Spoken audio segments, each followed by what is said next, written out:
Anytime. Good morning and welcome to today's hearing focused on the Administrative Procedure Act and the rulemaking process. Before we begin, I'd like to remind members that we have established an email address and distribution list dedicated to circulating exhibits, motions, or other written materials that members might want to offer as part of our hearing today. If you would like to submit materials, please send them to the email address that has been previously distributed to your offices, and we will circulate the materials to members and staff as quickly as we can.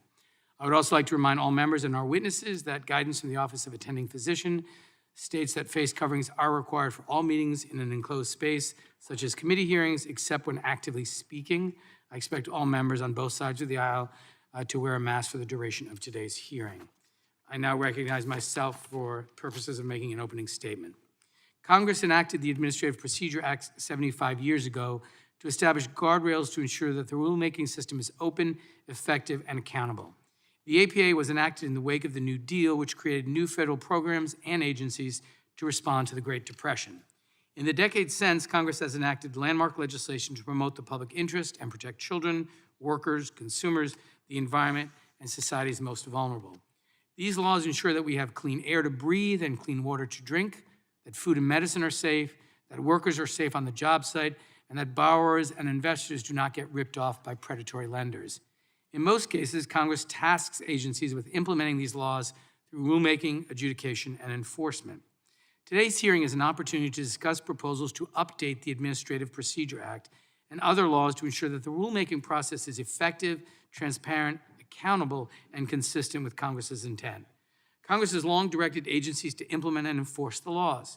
It is crucial that our agencies and our rulemaking process are accountable and that they provide real benefits that improve people's lives and make them better every single day. It is equally critical that the rulemaking process aligns with our democratic values.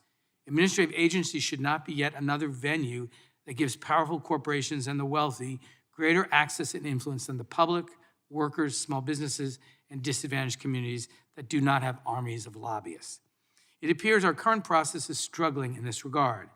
As Professor Wendy Wagner will testify, and I quote, "Only about half the rules that affect the public involve at least one public, nonprofit, or other commentator that is not regularly regulated entity. And in proceedings in which a public interest representative does file a comment, that entity is almost always outnumbered at least twofold, and in some studies tenfold when compared to industry comments," end quote. Many corporations are still using the big tobacco playbook to influence and delay action. As Dr. David Michaels will testify, powerful corporations employ a strategy to convince regulators that hazardous products are not so hazardous after all, or at least that there is so much uncertainty that there is inadequate convincing evidence to increase protections for members of the public exposed to that product. It is critical that we address this problem. Delay often directly contradicts Congress's intent when it instructs agencies to keep the public safe and promote the public interest. We must also make sure that Congress does not allow the courts to undo the will of the people. For decades, Congress has directed agencies to implement statutes by issuing rules. However, in recent years, the Supreme Court has begun to threaten to dismantle the system of governance that has existed for 75 years. Conservatives on the Supreme Court appear poised to try to achieve what they have been unable to win support for at the ballot box. In a 2019 dissent in Gundy versus United States, Justice Gorsuch, along with Chief Justice Roberts and Justice Thomas, proposed to resurrect the long-dormant non-delegation doctrine.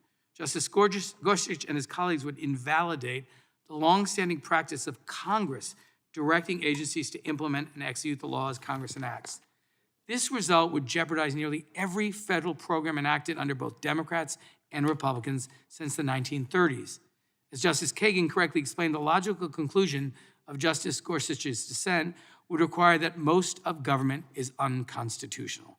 Today's hearing is an opportunity to explore potential paths forward for fixing these and other problems plaguing our rulemaking system. With that in mind, I'm proud to co-sponsor Congresswoman Jayapal's legislation to address many of these issues, the Stop Corporate Capture Act. This important measure will ensure a more accountable, effective, and transparent rulemaking system. It requires greater disclosure and transparency in rulemaking proceedings, creates a public advocate to provide for more robust public participation in rulemaking, and ensures that agency actions to implement and enforce the law accurately reflect congressional intent. I look forward to hearing testimony from our esteemed panelists of witnesses on these matters and their proposals to address problems in our rulemaking system. I now recognize the distinguished gentleman from Colorado, Ranking Member Buck, for his opening statement. Thank you, Mr. Chair. I appreciate the opportunity to review the Administrative Procedure Act and examine ways in which we can better remove obtrusive government regulations from everyday Americans' lives. This hearing raises important issues about the growth of the administrative state and executive overreach in recent decades, and I look forward to learning more from our witnesses today. Precisely why the executive branch is so prone to overreach is a complex question, but there are two primary reasons that can explain it. The first is an inescapable reality of human nature that worried our founding fathers. People consistently aspire to more power. The second has developed over time. Congress has been unwilling to make hard decisions, and as a result has shifted responsibilities over to the executive branch regardless of the constitutionality of such decisions. In more recent history, an allegiance to party over the institution of Congress has sped up this shift. Under President Obama, we witnessed one of the largest expansions of the administrative state in the modern era. By acting as though the Constitution and Congress were merely obstacles to be overcome, he dramatically increased the powers of the executive branch and further relegated Congress to a backseat role, with the Democrats in Congress cheering him on. He was so emboldened by a Congress more interested in partisan wins than constitutional principles that he believed with a pen and phone he could take care of most of his legislative needs. President Trump and Republicans in Congress took important steps to rein in the administrative state following the Obama years. Several measures championed by the Trump administration with bipartisan support sought to increase public input and transparency, streamline online guidance portals, and decrease regulatory burdens on small businesses with limited resources. Republicans in Congress have likewise proposed several bills to restore congressional authority and cut through the D.C. bureaucracy. I am proud to co-sponsor several of these measures, including Representative Kamek's regulations from the Executive in Need of Scrutiny Act, which reestablishes Congress's primacy relative to the administrative state, as well as Representative Fitzgerald's Separation of Powers Restoration Act, which reduces judicial deference to agency interpretations of law. Instead of continuing to deregulate and unleash the American economy as we recover from COVID-19 pandemic, the Biden administration has chosen to revoke the policies Trump implemented in what could be generously described as throwing the baby out with the bathwater. That decision, rooted in a distaste of Trump instead of genuine policy concerns, has real-world impacts for millions of Americans. Already, we have seen what increased regulations on oil and gas companies can do to the price of fuel in America, which has climbed nearly 50% since President Biden took office. In the founder's vision, Congress served as a crucial check on the powers of the executive. Collapsing the separation of powers risks to the American freedoms and brings us closer to 18th century monarchies. Unfortunately, Congress continues to take a back seat to the executive branch, leading to increased regulation and intruding into the lives of our constituents. Congress must reclaim its power and stop delegating its authority to the executive branch. Any reforms to the APA must center on streamlining regulations and limiting executive overreach. I appreciate the chair holding this hearing, and I yield back. The gentleman yields back. I now recognize the chairman of the full committee, the gentleman from New York, Mr. Nadler, for his opening statement. Thank you, Mr. Chairman. Since its enactment 75 years ago, the Administrative Procedure Act has served as the foundational law governing the processes and procedures of the federal rulemaking system. The safeguards established by the APA ensure that the public has the right to know about potential regulatory action and the opportunity to provide useful and timely input to improve the rules issued by federal agencies. They also provide the public with due process in rulemaking and require agencies to provide a reasoned analysis for their decision-making. The APA, along with judicial review, places essential guardrails on the rulemaking process to protect the public from arbitrary and lawless agency action. In part because of these features, the APA serves as a quasi-constitution for agency accountability and the rule of law. But many administrative law experts believe that there is significant room for improvement. Today's hearing is an opportunity to examine whether the APA is successfully serving its important goals. Some experts argue that the various legal checks on agencies and the oversight mechanisms that are in place need to be strengthened or streamlined. Other leading scholars have explained that because the benefits of agency action often can be difficult to quantify, agencies have become over-reliant on industry-supplied cost estimates, making it more difficult to issue strong regulations that protect the public. In other cases, the regulatory system has routinely failed to reflect adequately the input of frontline workers or marginalized communities, which are often denied a place at the table during the process. In a complex and evolving world, it is critical that we have an agile and effective regulatory system to address the many challenges we face. That is why I appreciate the efforts of the subcommittee's Vice Chair, Representative Jayapal, to make the rulemaking process more inclusive, accountable, and transparent. Her legislation, the Stop Corporate Capture Act, removes opportunities and incentives for fraud and deception in rulemaking proceedings and eliminates unnecessary bottlenecks that delay important regulatory initiatives. I want to thank Congresswoman Jayapal for her leadership on this legislation. I look forward to working with her, Chairman Cicilline, Ranking Member Buck, and members of the subcommittee on these issues over the course of the next year. Finally, as part of the committee's oversight of the APA, it is crucial that we ensure that federal agencies are accountable, effective, and responsive in ways that materially improve people's lives. The COVID-19 pandemic has demonstrated how important it is that agencies have the tools, resources, and expertise they need to serve the public. I was pleased to see that President Biden issued a memorandum on his first day in office, directing his administration to prioritize modernizing and improving the rulemaking process. The memo explained that regulations that promote the public interest are vital for tackling national priorities, and that streamlined regulatory review is crucial for enabling the government to swiftly respond to many of the pressing issues facing our country. Across party lines, 71% of Americans support strong rules to protect the public, keep our workplaces safe, and protect the environment. It is critical that agencies work quickly and effectively to implement the laws reflecting the policy choices of Congress. I also look forward to working with the President's Permanent Director of the Office of Management and Budget and the Administrator of the Office of Information and Regulatory Affairs to ensure that federal agencies are faithfully implementing the law as well as promoting and protecting the public interest. These are critical roles. I was happy to see that just last week, President Biden nominated Shalanda Young to serve as OMB Director. I urge the Senate to swiftly confirm her and for the President to move quickly to name a permanent OIRA administrator. In closing, I thank Chairman Cicilline for convening today's hearing on this important topic, and I yield back the balance of my time. The gentleman yields back. I now recognize the ranking member of the full committee, the gentleman from Ohio, Mr. Jordan, for his opening statement. Thank you, Mr. Chairman. The Administrative Procedures Act is important, and I look forward to our hearing today and hearing from our witnesses. But I will tell you this, what's more important is the fact that the Justice Department continues to treat parents as domestic terrorists.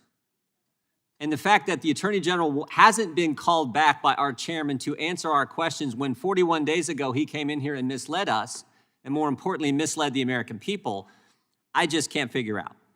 I want the committee to understand this. In a 24-day time period, here's what happened. On September 29th, the National School Boards Association writes a letter to the President of the United States asking the President to use the Patriot Act to go after moms and dads. One of the individuals who signed that letter, Ms. Garcia, 2 days later, on October 1st, gets a plum position on a board at the Department of Education. 3 days after that letter is sent to the President of the United States, asking him to treat parents as terrorists, the weekend of October 2nd and 3rd, Tim Langen, the head of the Counterterrorism Division at the FBI, is already having conversations with the Justice Department on how to implement the letter sent from the School Board Association to the President of the United States. So think about that. The head of the Counterterrorism Division at the FBI is already talking about how to implement the memo that hasn't yet been sent from the Attorney General. And we know this because of questioning our colleague, Ms. Stefanik, had of Mr. Langen in front of the House Intel Committee. And of course, on October 4th, 5 days after the letter was sent, we have the now famous memo from the Attorney General where he says we want to send to all 94 judicial districts around the country, every single district. We want a dedicated line of communication for threat reporting on parents, a snitch line on moms and dads. All that happens in 5 days. Now, I've been around government a while, and I've never seen government move that fast in my life. 2 weeks later, October 20th, because of a brave whistleblower, we know about an email sent from the same guy, Mr. Langan, the head of the Counterterrorism Division of the FBI. He sends an email to special agents in charge, FBI agents around the country, saying, put this threat tag, this designation, this label on parents who show up at school board meetings and speak out against this curriculum that they don't want their children taught. The next day, pretty important day, October 21st, the Attorney General comes in front of the House Judiciary Committee and says this, quote, I could not imagine any circumstance where parents are treated as domestic terrorists. The only problem is 24 hours earlier, the head of the Counterterrorism Division had sent out an email saying exactly the opposite, using counterterrorism measures against parents, against moms and dads. And of course, the next day, October 22nd, the National School Board Association, because of the political fallout, they thought it was going to be a political winner. It turned out to be a political loser for them. The National School Board Association withdraws the letter, and they say in that letter, we regret and apologize for the letter we sent on September 29th. All that happens in 24 days. Again, I have never seen government move that fast in my life. Now, those 24 days are just part of the story, though, because the most important part is what happened before September 29th. The most important part is the coordination between the White House and the School Board Association before the letter was ever sent. Here's what we know from FOIA requests, from communications made by Mr. Slavin and Ms. Garcia. Here's what Mr. Slavin said. The White House requested additional information from the National School Boards Association before the letter was sent. And Ms. Garcia said this, quote, the National School Boards Association communicated for several weeks with the White House before the letter was sent. In other words, this thing didn't start. I mean, this is the real story. The National School Boards Association letter wasn't the catalyst for this flurry of activity by the Department of Justice against moms and dads. It wasn't the catalyst. It was just the pretext. It didn't originate with the School Board Association. It started with the Biden administration and with the Garland Justice Department. They were looking for an excuse, looking for a pretext to target, to threat tag moms and dads. And the fact that it's been 41 days since the Attorney General sat at that desk and lied to this committee, and we haven't called him back, I just can't believe it. So, Mr. Chairman, I hope the chairman of the full committee will ask Mr. Garland to come back and answer our questions. Because we have seen this pattern before, frankly. And I know the Democrats all day like to make fun of this, but we've seen this pattern before. We saw this with the Justice Department in the Obama-Biden administration. We saw Mr. Comey and Mr. McCabe. We saw that Justice Department, that FBI used the dossier as a pretext to do what they wanted to do, namely go spy on the Trump campaign. They knew the dossier was garbage, but they used that as the pretext, as the excuse to go do what they already wanted to do. Same pattern here. Exact same pattern here. They get the School Board Association to write the letter, oh, here's our excuse to do what we wanted to do. Go after moms and dads. Because we don't like them objecting to critical race theory being taught in our schools. But you know what? The one thing they didn't bargain for was the fact that moms and dads says, we don't care what you do. We don't care if you try to chill our speech. We don't care if you put a threat tag on us, label us domestic terrorists, use counterterrorism measures from the FBI against us. We don't care. We're going to stand up for our kids. The fallout from this, the backlash from this was unbelievable. And of course, we saw it play out in Virginia. So again, I would just say it's been 41 days, Mr. Chairman, 41 days since the Attorney General misled us, the Judiciary Committee misled the American people. I hope our next hearing, whenever that is, Mr. Garland is in here answering a lot of questions we have. I'm sure the Democrats have some questions too, but the fact that he hasn't been brought back is wrong, and everyone knows it. I yield back. Just to be clear, so that the record is complete, there are those of us who have reviewed all of these materials and believe that the Attorney General testified consistent with everything that's contained in those documents, but that's for another day. Would it yield for a question? I'm certainly happy to yield to the chairman of the full committee. Chairman yield? I just want to point out that what everyone thinks of what Mr. Jordan said has nothing to do with the subject matter of this hearing. Matter the chairman well yield? taken. It is now my pleasure to introduce Mr. Chairman, today's witnesses. Isn't that kind of our first? Our first witness is David Michaels, a professor at George Washington Could not University's imagine any Millikan circumstance Institute where School parents of are Public Health. treated as domestic terrorists. Additionally, he has held numerous The posts day at before other the institutes. Counterterrorism Division of the Gentlemen, FBI. it's out of order. If you would just yield for 1 second, I would like I to will respond not. to what I'm you said. introducing witnesses. I'll begin from the beginning so everyone can hear it. Our first witness is David Michaels, a professor at George Washington University's Millikan Institute School of Public Health. Additionally, he's held numerous posts at other institutions, including the City of New York Medical School, the Albert Einstein College of Medicine, and the Icahn School of Medicine at Mount Sinai. Professor Michaels also has extensive experience working with executive agencies.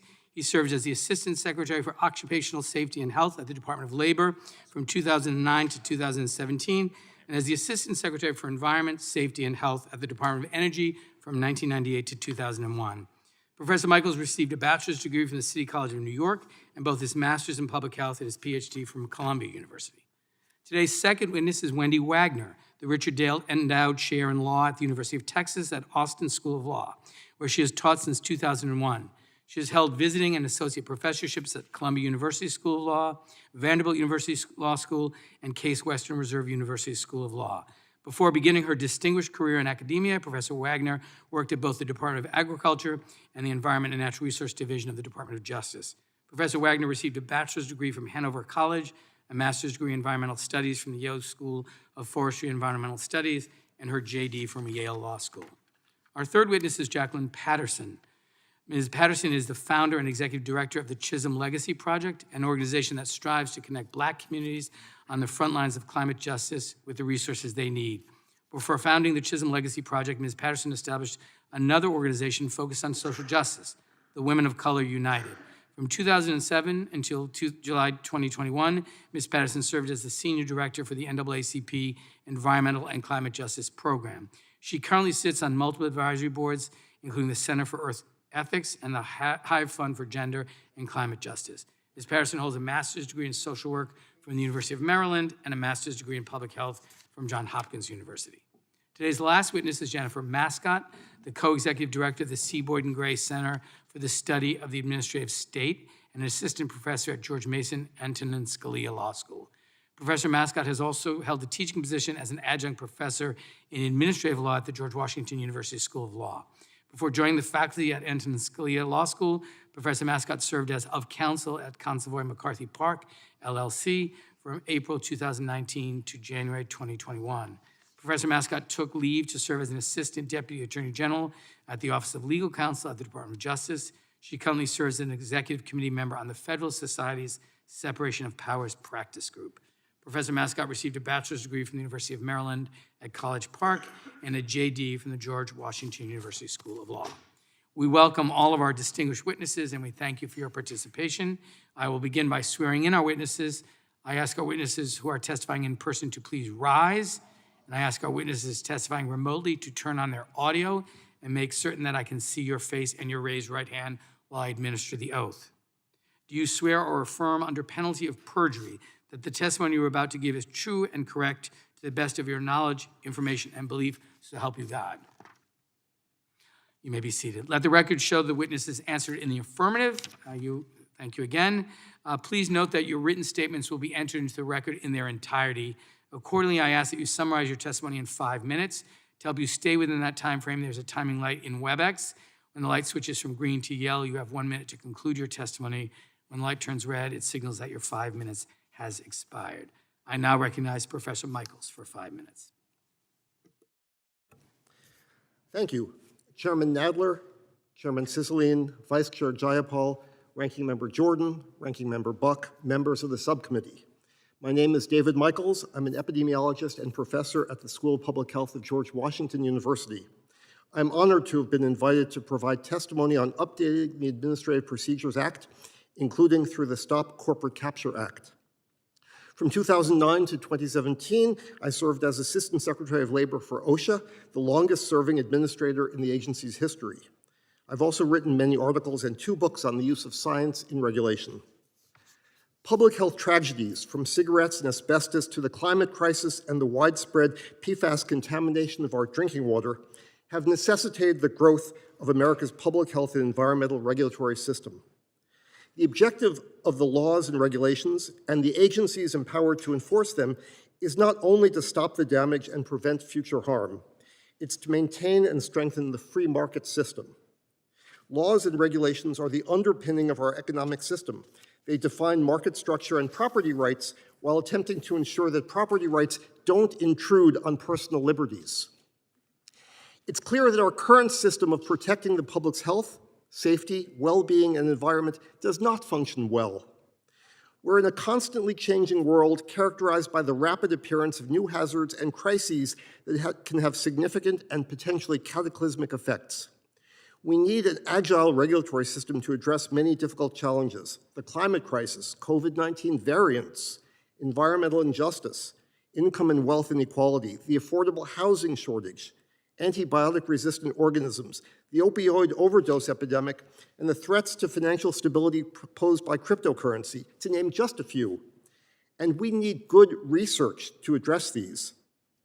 The science community has long recognized the funding effect. Studies funded by a private sponsor tend to deliver the results the sponsor wants. Recognizing that financial conflicts of interest can influence a study, virtually every scientific and medical journal requires authors to disclose potential conflicts, especially who paid for the study. Published studies are now accompanied by a statement by the authors of sources of their funding and potential conflicts in order to alert readers and regulators to look more closely, knowing that financial interests may have influenced the results. In contrast, the federal government does not require any such disclosures when accepting public comments on proposed regulations, permits, or other actions or documents. The Stop Corporate Capture Act requires that participants in our regulatory system provide conflict disclosures comparable to those required by scientific journals. When I ran OSHA, we asked for the same disclosures from parties submitting technical comments in our rulemaking for strengthened silica and beryllium exposure standards. This helped us identify material produced by conflicted scientists, especially those mercenary studies produced for the sole purpose of delaying or weakening public health protections. While disclosure is a useful step, it's not enough. The deeper problem is the financial conflict itself, since this is what shapes the research. Under the APA, studies conducted by conflicted scientists are still entered into the regulatory proceedings, and agents currently must consider them. The Tobacco Playbook, Manufacturing Scientific Uncertainty about a Product's Harms, is often done by scientists employed by product defense firms whose business model involves producing studies that provide whatever conclusion the client wants and can pay for, generally minimizing their product's harm. In my books, I document how product defense firms have done this dirty work for manufacturers of cigarettes, asbestos, fossil fuels, diesel engines, PFAS, and a long list of other deadly products. The subcommittee should consider amending the legislation to add teeth to the disclosure requirements. If an agency determines a study is irreparably tainted by conflict of interest, the agency should be able to exclude it from the record. The Stop Corporate Capture Act has many other valuable improvements to the regulatory system, including establishment of an Office of Public Advocate and a private right of action for regulatory failures.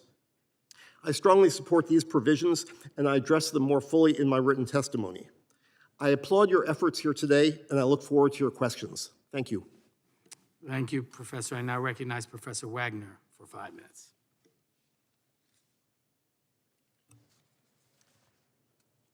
Chairman Nadler, Chairman Cicilline, Vice Chair Jayapal, Ranking Member Jordan, Ranking Member Buck, and members of the subcommittee, thank you for the opportunity to testify today. As you know, the regulatory state is vital to the healthy function of our government, and the Administrative Procedure Act lies at the very heart of that healthy functioning.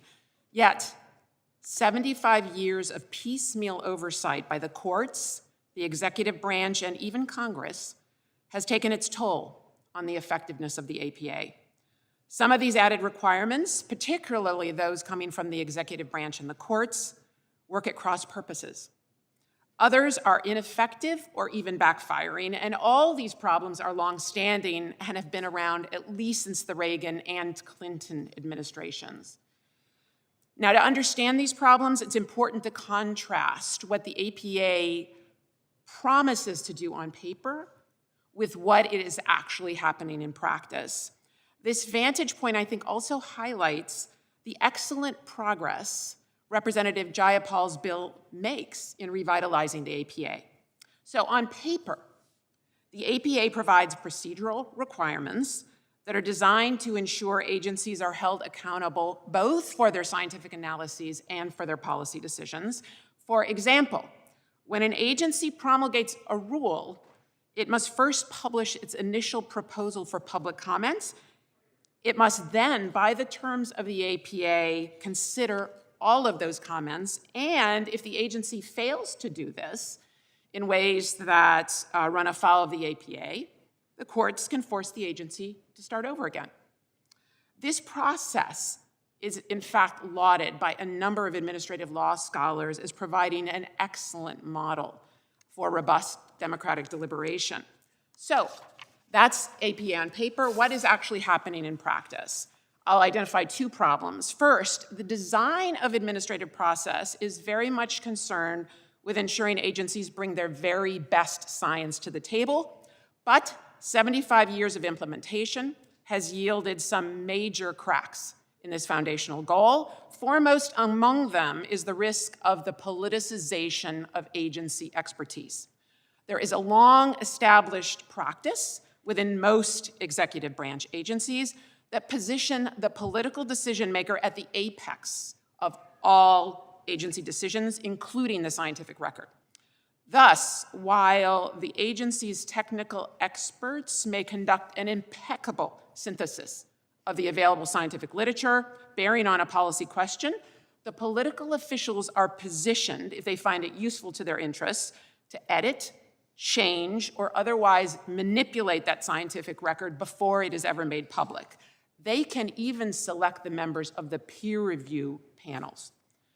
Second, the APA is designed to hold agencies accountable to the public. Yet, the hodgepodge of judicial decisions and executive branch policies sometimes have the effects today of creating incentives for agencies to behave less accountably and to find ways to work around Congress's requirements set out in the APA. The academic literature is overflowing with examples, and I'll just highlight one. As noted, under the APA, agencies must solicit public comment on their proposed rules, but they need not ensure that the resulting participation includes all affected groups. So, to get the rule through, in fact, some courts actually negotiate those proposed rules with the most litigious groups. Empirical evidence bears out that agencies sometimes negotiate the rule proposals with industry in advance before it's published. We also see, as Chairman Cicilline mentioned, that in about half of the rules that protect the public itself and the public interest groups are nowhere to be found in commenting. And yet all of this is irrelevant to judicial review. To reverse these problems and many more, I commend Representative Jayapal's bill. It provides a much-needed public advocate. It institutes controls on the quality of science used for regulation, and it provides greater transparency over White House review. And that's a small sampling of what it accomplishes, but I think still more legislative direction is needed in this area. My written testimony includes a number of complementary proposals, but the highest priority is for Congress simply to place the burden on the agencies to establish why we should trust their processes, both in terms of their expertise and in terms of their accountability. One thing we've learned over the last 75 years, prescriptive requirements can be worked around and backfire. But general demands for explanation can go a very long way to enhance agency accountability. An agency, for example, should explain how it has firewalled its scientific experts from political pressure. It should explain how public deliberations included meaningful deliberations with all major affected groups throughout the entire rulemaking process. In return, the courts could be directed by Congress to afford the most excellent agency processes greater deference Professor Wagner, your time has long expired. We're going to get to you with questions and answers if that's. I am sorry, but I applaud your efforts. I did not see my red lights There's go always on. room for applause, so thank you. Okay, thank you. Thank you, I look forward to your questions. Thank you so much.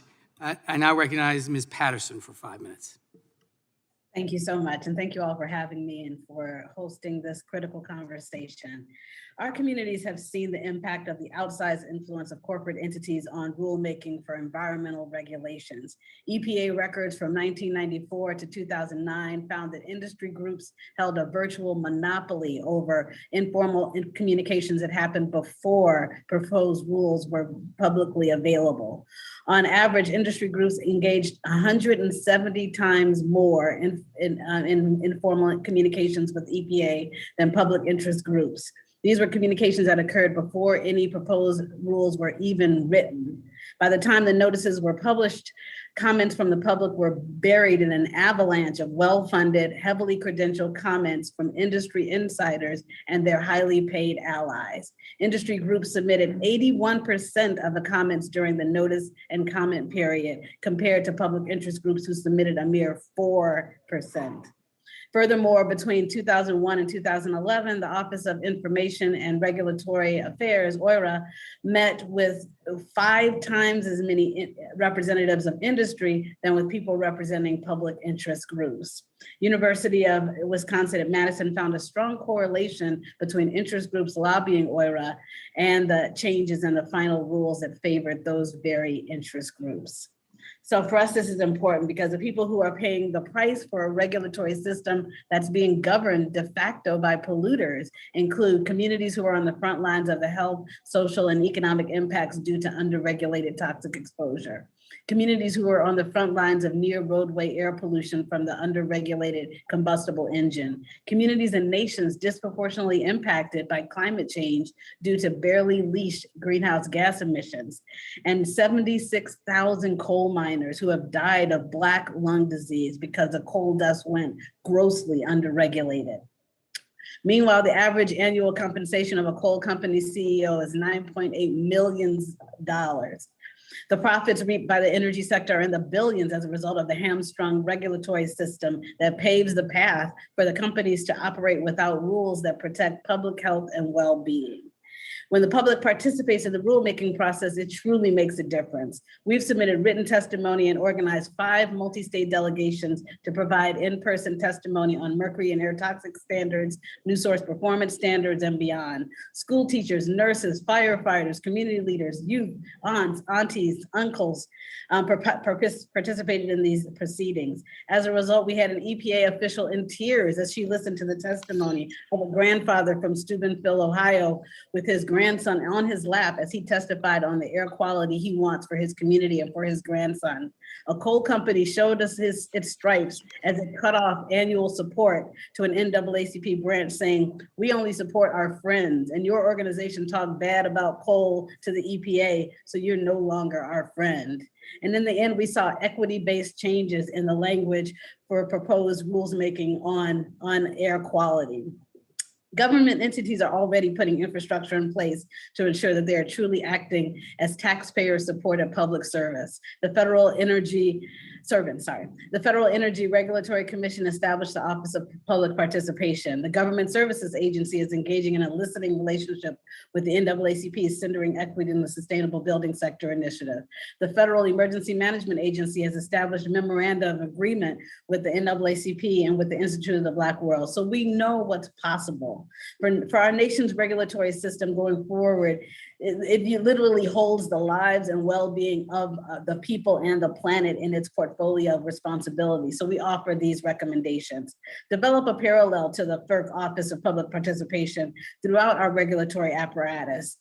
And then the capacity of this office must be significant, including technical assistance providers, community liaisons, popular educators, communicators, and beyond to ensure a robustly successful effort of meaningful engagement and informed decision-making. Make rule language user-friendly. It should not take a law degree to interpret these draft rules. Of the people, by the people, for the people. We must take these words seriously. find the communities that are on the margins, and develop a system with a thorough set of mechanisms to engage those communities. Only the rising tide that builds from the margins inward will lift all boats, with pardon for the mixed metaphor. And finally, develop legislation governing and preventing moneyed interests from having access to rule developers and decision makers. This includes guidelines around industry officers and executives becoming the decision makers themselves by going into elected office and then working in allegiance and collusion with the industry. So I'll close by saying that only with the above can we begin to deliver equal protection under the law. Only then can we begin to dream of the true promised land, one that lives up to the tenet of liberty and justice for all. More details are in my written comments. Thank you so much. Thank you, Ms. Patterson. I now recognize Professor Mascott for 5 minutes. Thank you so much, Chairman Nadler, Chairman Cicilline, Vice Chairman Jayapal, Ranking Member Jordan, and Ranking Member Buck and members of the subcommittee for having me here today.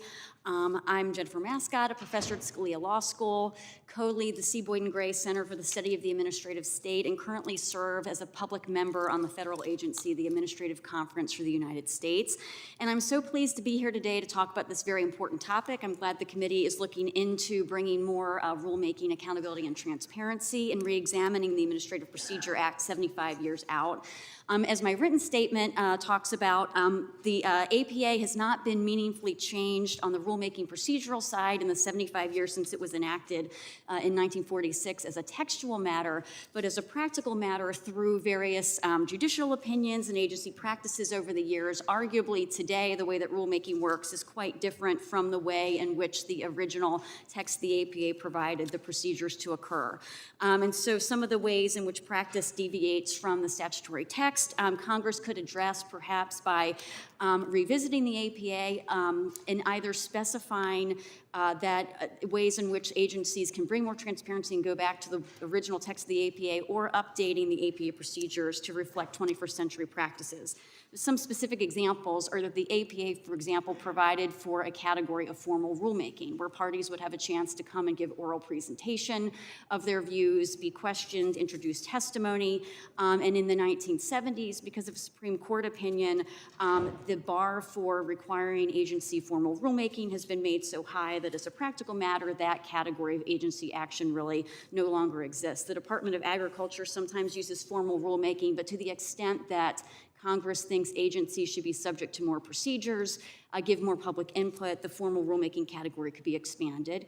The consequence of the formal rulemaking category being conscripted was that more procedures were put into the informal rulemaking category, which I think today notice and comment rulemaking actually arguably is quite different from the text of the APA as well, which provided really only that agencies provide a written opportunity to provide comment, and agencies provide a statement of basis and purpose in the final rule. And today, as some of my colleagues have noted, as a practical matter, rules are hundreds of pages long, lots of explanation. It can be very unpredictable in the courts which rules are going to be upheld, which are not, and agency practice can be inconsistent across the board.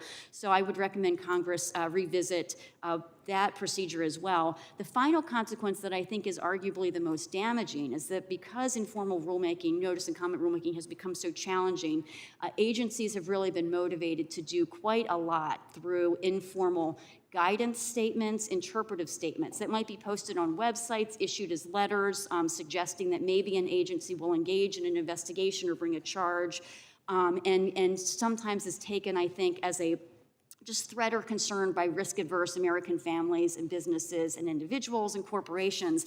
And so through informal guidance documents, agencies often are significantly impacting the behavior of the American people without having to go through any procedural requirements at all. And so one thing I also think Congress could consider is the Trump administration had several executive orders to address these practices, encouraging transparency in guidance documents, making sure that guidance documents were not imposing new standards, were not being used to issue threats, were not being relied on in adjudication. It also had an executive order requiring agencies to make clear what level of intent would be chargeable in a criminal offense. And so, the President Biden has rescinded those EOs, but Congress, of course, could take legislative action to impose those procedural requirements across the board.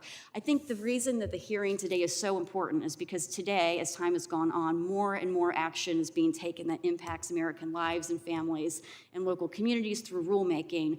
And so I agree that a very important consideration is bringing more accountability, transparency. I think at the end of the day, less regulation in the executive branch, more policy making by Congress will ultimately be the solution, because as we're seeing today, and I predict we'll see in the question and answer, there can be an awful lack of consensus, questions about how agencies should act, very challenging to figure out how to make democratically accountability agencies that are run by just one individual or one set of individuals. And so the Madisonian model, of course, in our founding document is separation of powers, policymaking in Congress. And so if the courts are not going to require more specificity in legislation, Congress could always decide on its own to revisit the laws that govern agencies and make very clear what the requirements are going to be that agencies have to follow.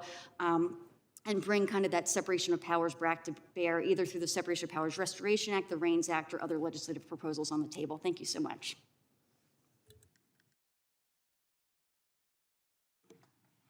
Thank you for your opening statements. We will now proceed under the 5-minute rule for questions, and I'll begin by recognizing myself for 5 minutes. Many Americans are taught in civics class that Congress passes a law and that's it.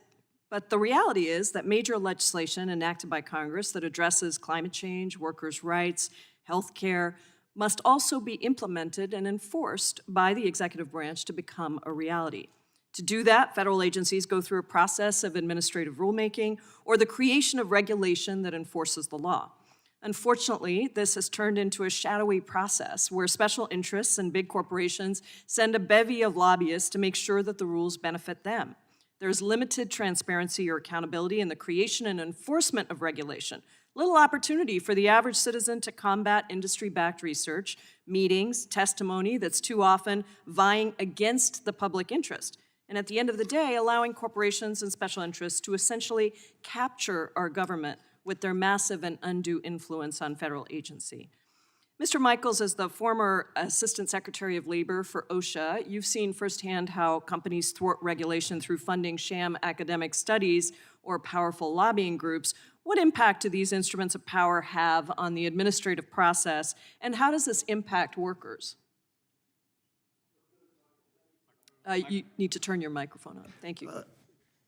Representative Jayapal, thank you for that question. It's a huge impact. The wealthy corporations and wealthy individuals know how to impact the system in so many ways. From the very beginning, where they have lawyers who are preparing documents, they hire scientists to produce studies. They know they have findings that will impact regulation.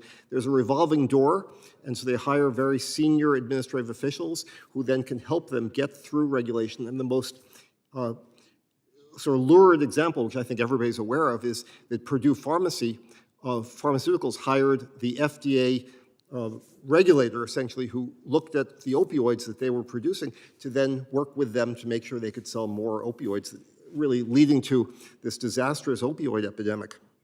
The public doesn't have an equal say in this. I mean, that's exactly the problem.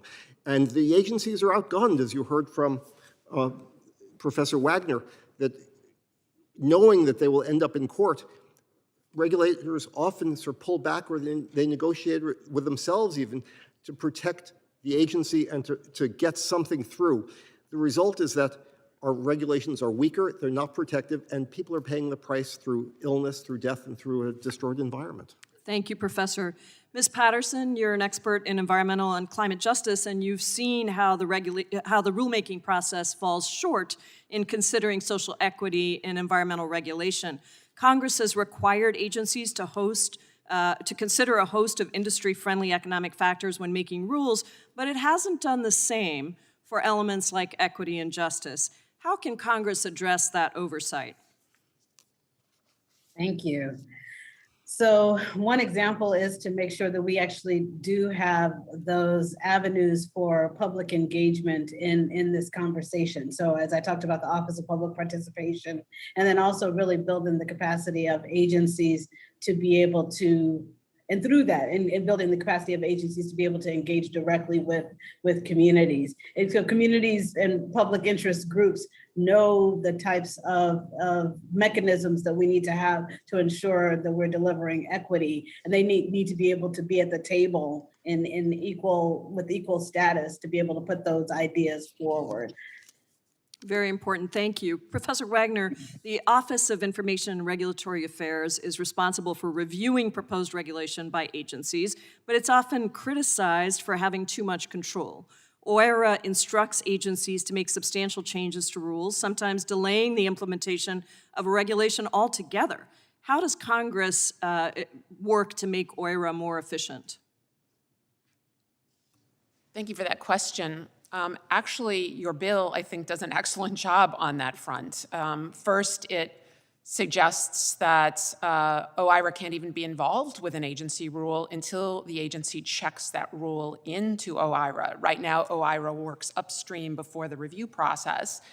And secondly, your bill requires much more transparency on the nature of the changes. I think it would be even more helpful to know why the changes were made, maybe even put some prohibitions on changes to the scientific record, especially scientific records that have prior been peer-reviewed by expert panels before they hit OIRA. So it could go even further, but I think putting some transparency protections in place that are enforceable would go a long way. Thank you so much. As legislators, it's our responsibility to restore the public's faith in our government, and my bill vastly improves that process. My time has expired. I yield back, and I now recognize the gentleman from Florida for 5 minutes. Mr. Thank you, Madam Chair. Ms. Patterson, in Chairman Cicilline's introduction of you, he referenced your master's in public health, and so I want to ask a question about public health. Is there a different chemical composition for vaccines in white neighborhoods as opposed to non-white neighborhoods?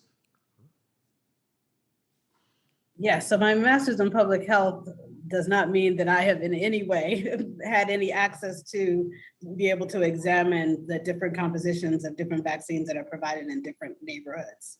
So, do you have any basis to believe that the vaccines being administered in white neighborhoods versus non-white neighborhoods are different?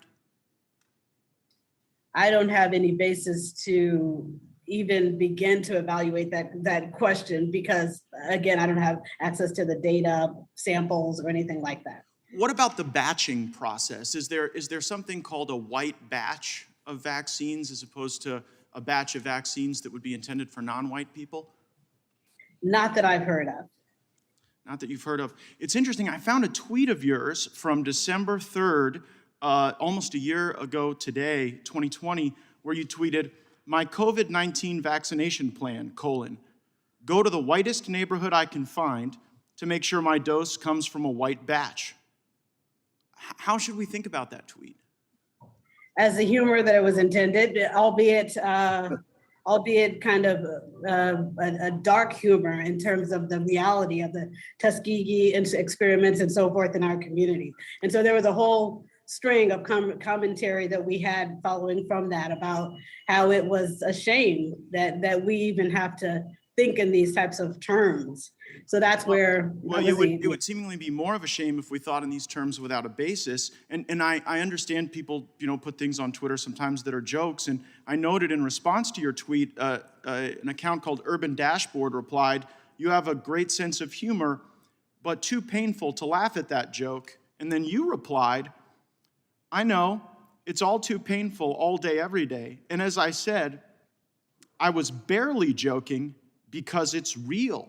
Exclamation point. Yes, the situation So is it real real. that there's different, because you talked about a white batch, are white batches real? As I said before, that the reference was putting in context this larger conversation about the differential access to affordable and quality healthcare in our communities. No, so it shouldn't be taken literally. Oh, it shouldn't be taken literally. Okay, well, then I guess my question is, you gave testimony today about your concern over the monopolistic sharing of information, about the criticality of the input of public interest groups, about how we have to stop the politicization of agency decisions. do you think it damages public health, and do you think it damages the credibility of public interest groups like yours when you put out that your personal vaccination plan is to go to the whitest neighborhood so that you can ensure that your dose comes from the whitest batch? Absolutely not. Because You don't think I that's didn't. dangerous? Is that Absolutely misinformation? So how do I know if a batch is a white batch? If I Again, wanted to follow if I wanted to follow asking the your question- vaccination plan and I wanted one from the white batch too, where would I go? Again, you're being facetious, and I've already responded to the question. And so I'm not going to respond to it again because there's not new information to provide. Well, do you think that being facetious about race-based vaccination issues is dangerous? Because we have seen data that there are communities of color that are more skeptical of vaccines. And do you think that facetious comments like this are helpful?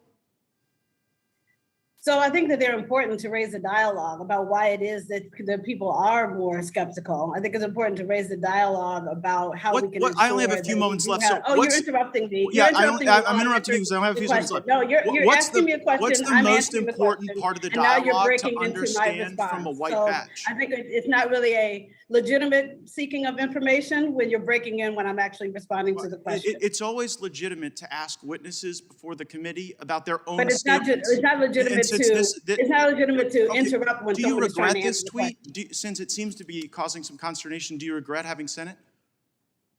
No, because it's causing consternation with you. It caused an interesting and important dialogue that is not one that I'm the only one having, that number of us are having I in think our that community. sometimes that dialogue can metastasize into disinformation and can actually harm the people that you say you're here to help. My time's up. No, I'll it go back. actually acknowledges the reality of what we all face. But there's no Time of the reality of a gentleman has white batch. expired. That's just The something time you of the made up. gentleman has expired. I now recognize the chairman of the full committee, Mr. Nadler. Thank you. Professor Wagner, I'm particularly concerned that the Supreme Court may resurrect the non-delegation doctrine as a means of undoing the ability of agencies to implement statutes such as the Clean Air Act. Last month, the Supreme Court granted certiorari in West Virginia versus EPA, in which this question will arise. Could you explain what the non-delegation doctrine is and what the resurrection, what its resurrection would do to major legislation that Congress has passed in the last 80 years, and what the stakes are if lower courts begin applying this doctrine? Yes, thank you, Chairman, for that question. The non-delegation doctrine is a doctrine the courts have pulled out of the Constitution, a few words that Congress shall make the laws, has the lawmaking power. So the courts have interpreted that as requiring Congress to make all laws without being able to delegate broad discretion and delegations to the agencies. As an aside, there's a lot of literature now, particularly two important articles that suggest there's no historic basis for even thinking there is such a doctrine in the Constitution.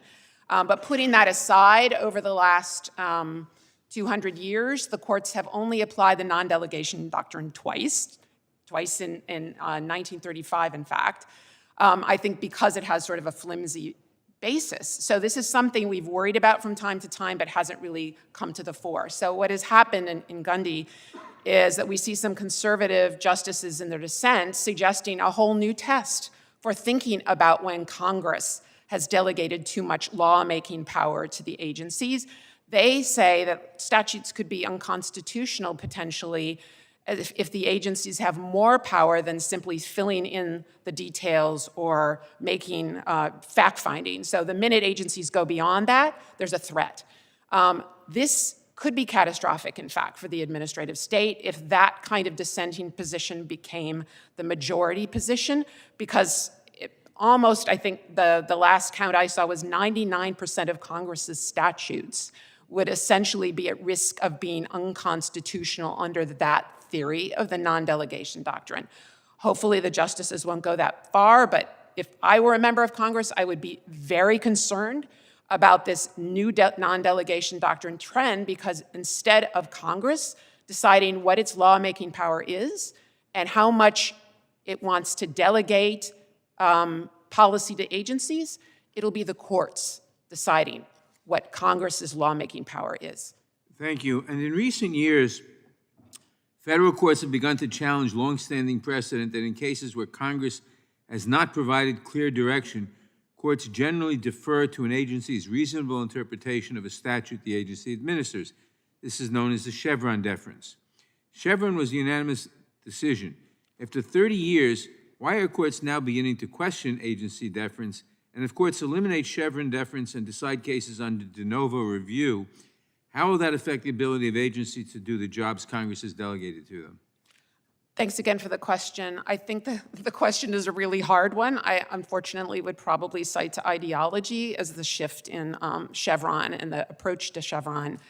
As the courts give less and less deference to agencies, we're going to see a lot more litigation against agencies. We're going to see rules come even slower, less protection of the public health, because it's just a feeding ground for lots of litigation.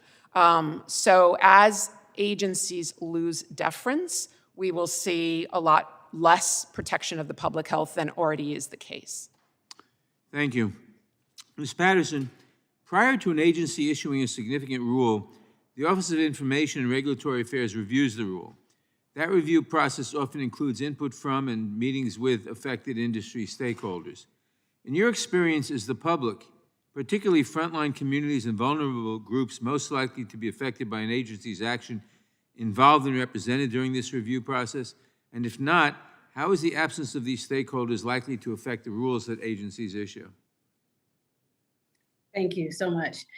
Yeah, the absence of the stakeholder voice and engagement is impacted by the people making the decisions not having the full understanding of what the impacts are, and therefore the rulemaking not incorporating those very impacts. And so through not having the voice of communities that can speak to the impacts and also speak to what types of remedies actually work for them. And we all know the adage that the people closest to the problems are also people closest to the solutions. Without that input, then again, the rule is myopic. The rulemaking can be myopic and missing those critical voices and analysis. Thank you. Thank you. I yield back. The time of the gentleman has expired. The chair now recognizes the gentleman from Louisiana, Mr. Johnson, for 5 minutes. Thank you, Madam Chair. I want to, at the outset here, thank Ranking Member Jordan for what he said several moments ago, continuing to draw attention to the weaponization of the Department of Justice under Attorney General Merrick Garland. And it is, unlike what Mr. Nadler said earlier, it is directly relevant to the subject of this hearing. There is a theme. The theme is the continued abuse by the executive branch of our constitutional norms. That the executive branch is doing far beyond what is the scope of what it's designed to do, and the agency problem is a big part of that. With regard to this specific subject of this hearing, there's 4 key points that I think just really we need to make. Number one, over-regulation harms individuals and families and small businesses and the economy. Federal agencies are now wielding just such a tremendous amount of power that unelected bureaucrats abuse it all the time. They are unelected, they're unaccountable, and that kind of power was never anticipated by the founders of this country. Point number 2, President Biden has revoked, of course, as we've noted, some of President Trump's most significant steps to check the administrative state. In fact, he's done the opposite. And the Biden administration wants to radically expand the administrative state and even allow agencies to act outside their statutory authorization without impunity.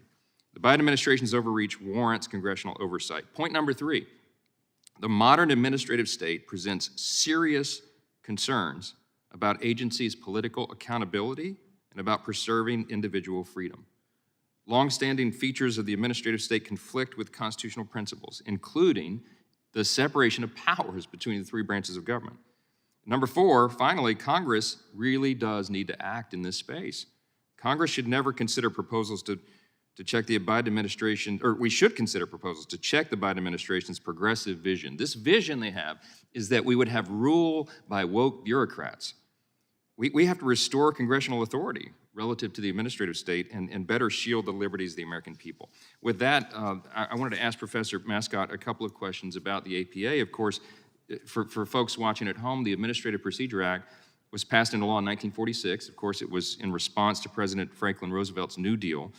And the New Deal, of course, caused the executive branch to balloon with the creation of many new agencies to implement his social and economic programs. The legislation had noble intent, of course. It was supposed to create uniformity across the federal government. It was supposed to include the public in the agency processes and reinforce the role of judicial review of agency actions.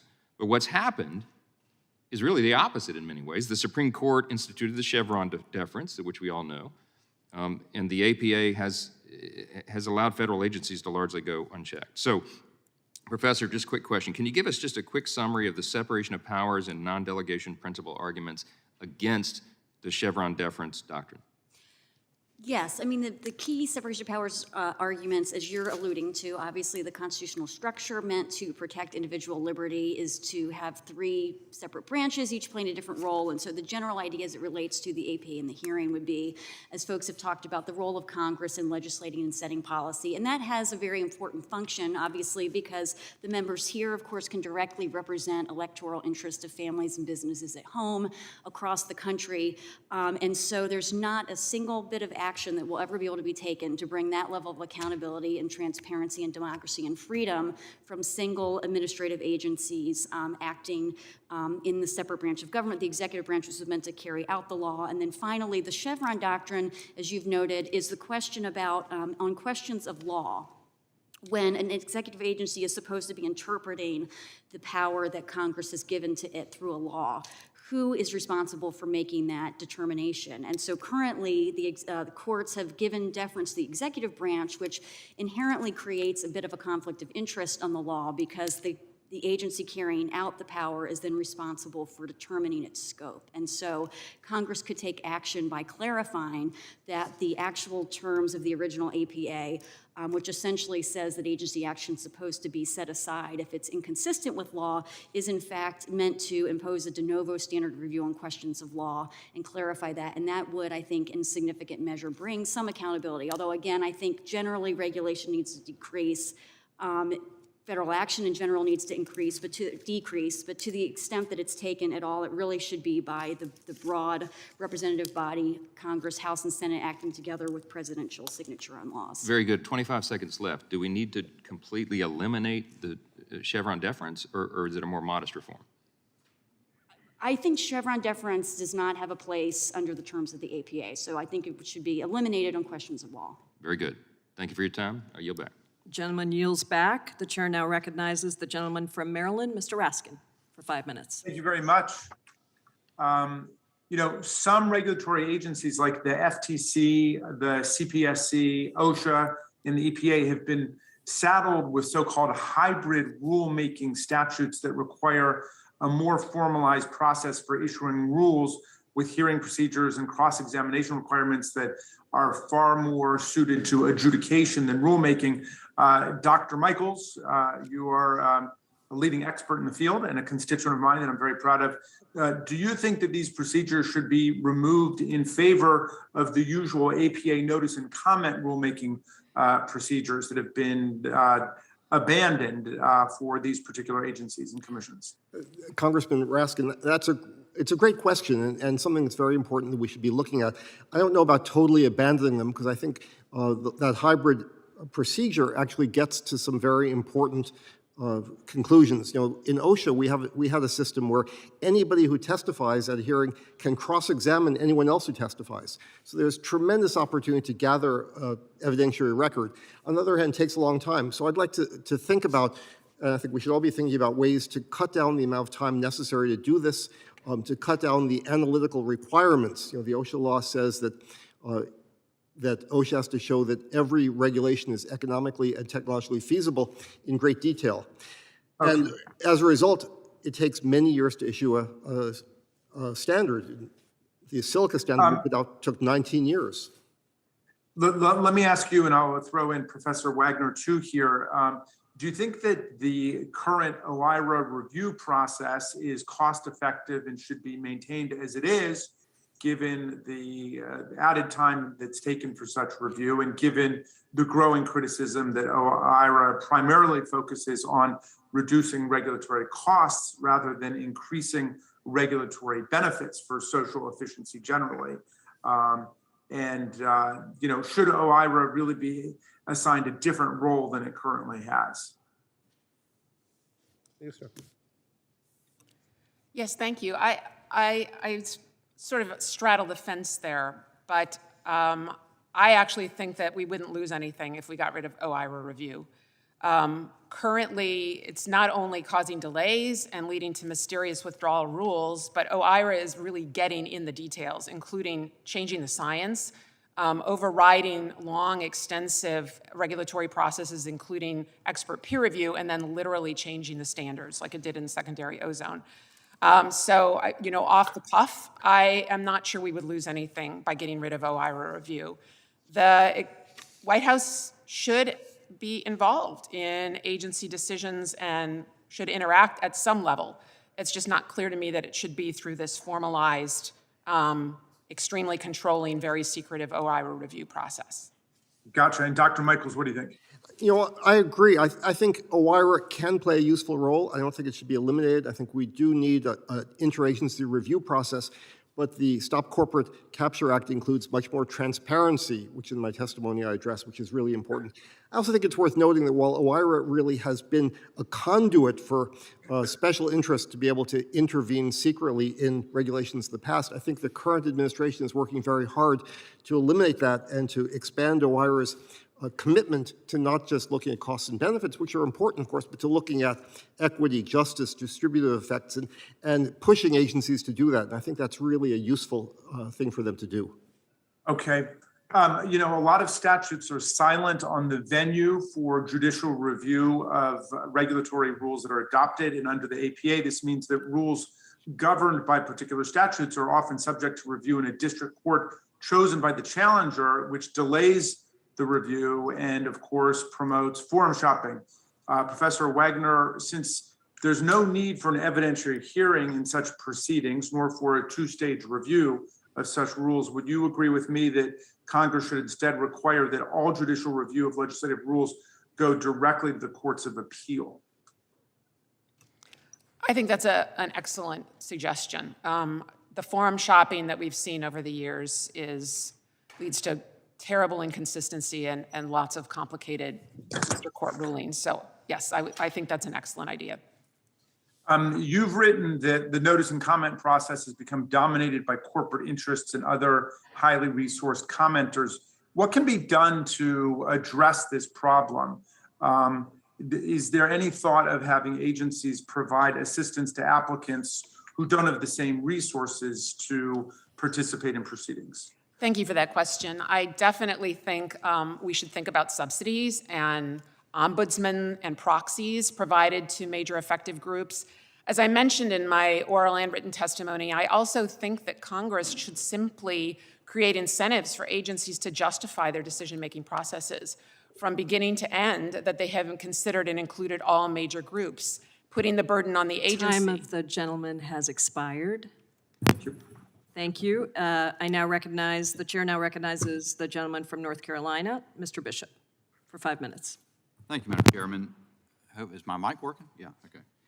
I was interested to read briefly. Unfortunately, I didn't get long enough time with the materials from you all to spend much time with them, but it strikes me that there's this multi-layered, potentially undermining of the constitutional structure embedded in the APA. And some of these things, I'm sorry, what's your name at the end, ma'am? Professor Mascott? Thank you, Professor Mascott. You've addressed that, and if I sort of collapsed them all, you've got concentration of power in legislative, enforcement, and adjudicative power in one place in the agency, as opposed to the Madisonian design that you've talked about, where the founders were careful to separate power and create separate parts of government vying against each other. It insulates a lot of federal policy, maybe the primary generator of federal policy, from Democratic control, because you're separate from the voters. Courts are, to arguably, now, Professor Wagner, I was intrigued by the fact that you say you don't see any, maybe no basis for the non-delegation doctrine to be read in the Constitution, and we probably need longer than I have here to talk about that, but it seems to me, at least there's an argument that courts abdicate their role to say what the law is with the regulatory deference doctrines. We've seen it, and I think people probably think of more examples, but presidents increasingly resort to the form of regulatory rulemaking and order issuing mechanisms to ascribe a patina of legitimacy to the most egregious abuses of power. And the example would be the OSHA vax mandate, at least the Fifth Circuit's view of that. Professor Michaels, I know you've taken a different view in Time Magazine, I understand. Or before that, a sort of a recalcitrant President Biden ordering an eviction moratorium extension after the Supreme Court had said it couldn't be done. And then, you go even beyond that to this issue of the fact that if that isn't all bad enough, much agency action now is by informal guidance that isn't even subject to the procedural protections of the APA in making rules, or even in the adjudicative processes. And all of that's very troubling to me. I applaud the fact that we're looking at this, but the other thing that's very striking to me as a relative newcomer here is that sort of the main thrust, as I perceive it, of what the majority's questions have been, what the majority's witnesses have said, is that they want to go further in the sense of being careful to advance some and maybe suppress others in the regulatory input process in order to achieve some notion of justice. Those ideas seem to me, without having had an opportunity, Representative Jayapal, to study your bill yet, to raise questions about First Amendment rights of speech and petitioning the government. So all that's troubling to me. And then I came to I was listening to Mr. Gates, and then someone sent me this, and I don't know if it's Professor Patterson or Ms. Patterson, forgive me, I don't have the witness list in front of me, but I was handed something that was from your appearance at the Racial Capitalism Designs for Energy Transition and the Green New Deal at the Rhode Island School of Design. And in response to someone who talked about a gentleman named Baker, who posed a question about the opportunity of revolution, you answered and you said, I would also agree, and well, although maybe I would say I'm not only opposed to revolution, I'm in favor of revolution, very much so, although NAACP might not really co-sign with that. And I do believe in order for us to truly have liberation, or for us to truly have human rights and so forth, we can't, the system isn't going to allow it for it fully. And I would love to skip more. I think I'm getting the essence of it. But you say that you're for changing the state. And so let me leave my time, I think, to you, Ms. Patterson, or Professor Patterson, if that's correct. Pardon me for that. Are you a revolutionary? Do you believe we should dispose of the American state as it is constituted?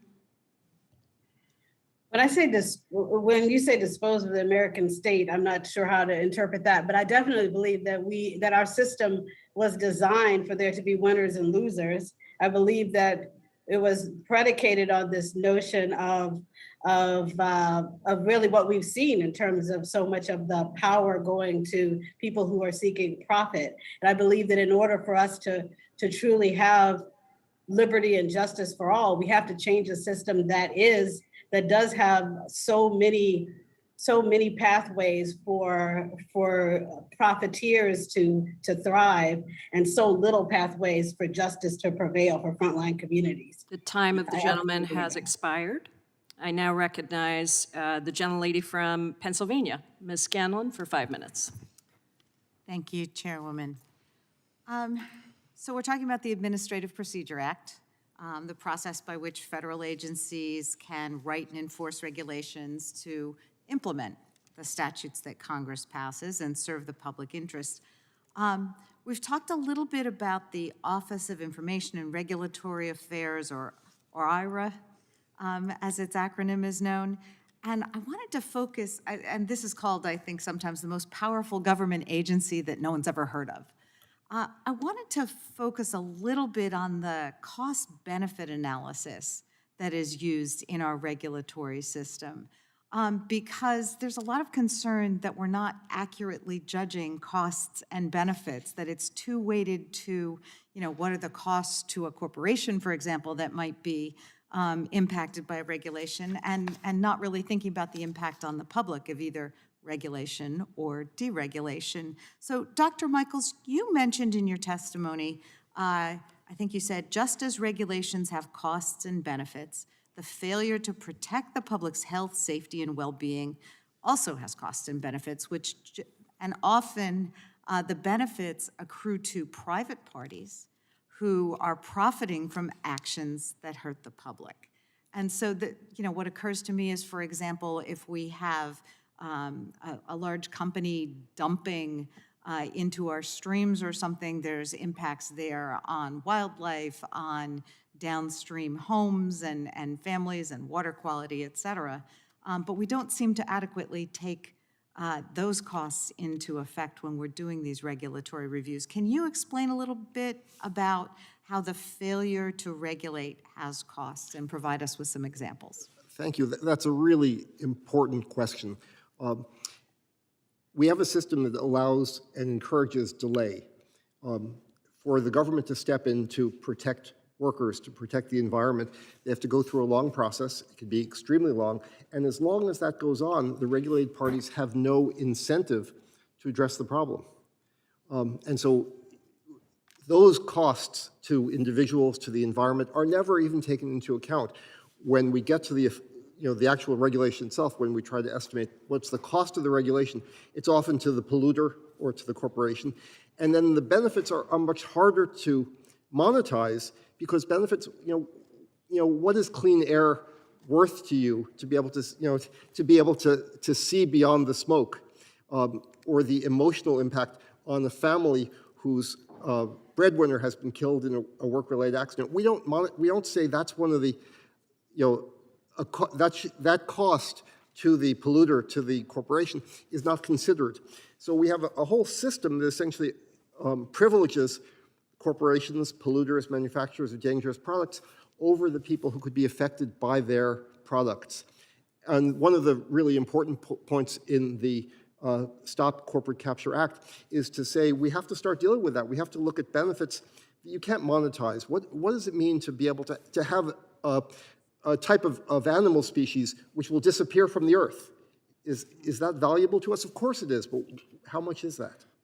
Well, you said, what is clean air worth? I represent a district where I think 1 in 4 of our kids have asthma, and largely as a result of pollutants in the atmosphere. So it's worth a hell of a lot, both to those kids and their families, but also in terms of the costs to society of treating that asthma, of lost opportunities for those kids.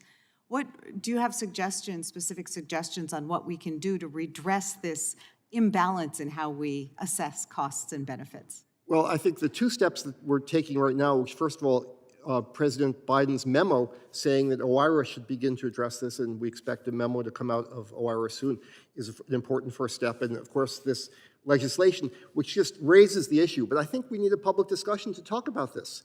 We need people to really talk about what is it worth, can we accept loss of a species or our kids getting asthma, which of course mean a lot more than simply just the cost of going to the physician, which already is a big cost. But what does it mean to have a life where you can't really do certain things or you're always afraid? We don't have good ideas how to monetize that. And maybe we can't put a dollar amount on it, but we have to take that into account and take our regulations more seriously to make sure people have better lives. Right, and I do think some of the costs are actually readily available, but the focus has been too narrow in our regulatory systems. Okay, I see my time has expired. Thank you, I yield back. The time of the gentlelady has expired. The chair now recognizes the gentleman from Oregon, Mr. Benz, for 5 minutes. Thank you, Madam Chair. And my question is really to Professor Mascott, but our systems obviously are becoming incredibly complex, and I'm just going to talk about environmental issues for a moment. In Oregon, our governor decided after our legislature did not pass cap and trade to delegate the institution or the implementation of that particular Green New Deal concept to the DEQ, the Department of Environmental Quality, and the rulemaking began. And there has been some suggestion that this rulemaking is not balanced, and perhaps those large corporations, who, by the way, in this case, are supplying energy to all the ratepayers in Oregon, are perhaps being too aggressive in trying to protect those who they serve. And that perhaps other folks should be invited in, as they are, by the way, to be heard, if you will. It sounds as though from remarks made earlier that there's kind of a demonization of anyone that is corporate. I just want to call out that what I have seen in my years in the Oregon legislature was just the opposite, where we saw corporations doing their best to try to protect against inappropriate means of transitioning from different types of power generation. My question to you is, if this concept of more balanced input that we've heard suggested is to occur, what form would it take?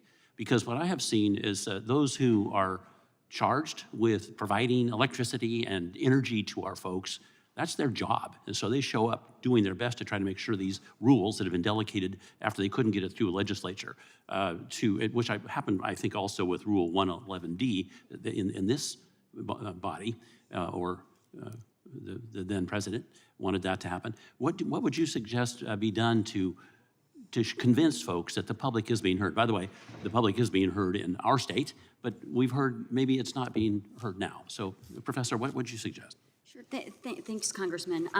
And just, I mean, obviously at the state level, separation of powers principles might be, I think, different states by state, but I think the general principle, the Minnesotan principle, stands true at every level of government, in the sense that, as folks have noted, concentrated power does tend to corrupt, or at least keep one from being able to see multiple perspectives. So I think it is helpful to have many voices involved. I categorically do not think that the best way to approach that is through trying to shoehorn it into the rulemaking process. I think that the Constitution has provided for all voices, corporations, businesses, families, religious organizations, parents, to be heard through their electoral representatives really in Congress, which is why policy making should be made by legislative bodies, because whether it's the state legislature divided up between local districts, or the federal legislature divided up between 435 communities represented across the country,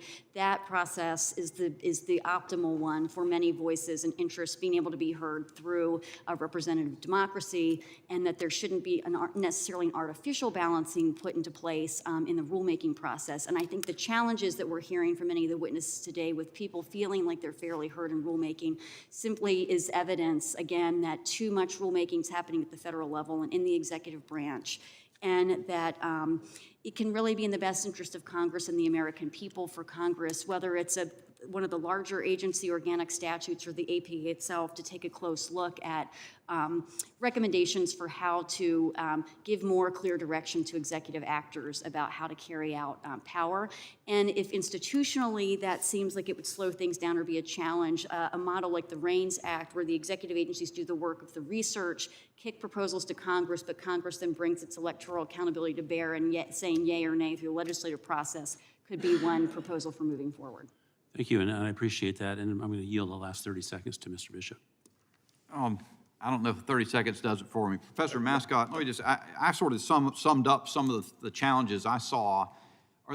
Is that an apt summary? And what can you say about the legislation? I don't know if you've seen Representative Jayapal's legislation, but there's some Elizabeth Warren has legislation, I understand, it codifies the Deference Chevron, and it does some other things on input. Do you have any views on that, or how that would improve APA or the administrative state? Well, so to your first question about, are we getting at all the constitutional questions, I mean, I do think one underlying, even more threshold question is the level of division of power between the federal government and the state government and local bodies. So I think federal government's a government of enumerated powers, and so everything should be limited. I have not, and I'm happy to take a look after the hearing, had a chance to look at Ranking Member Vice Chairwoman Jayapal's bill. Be happy to do so, but I think time of the gentleman has expired. Okay. If you want to just, thank you.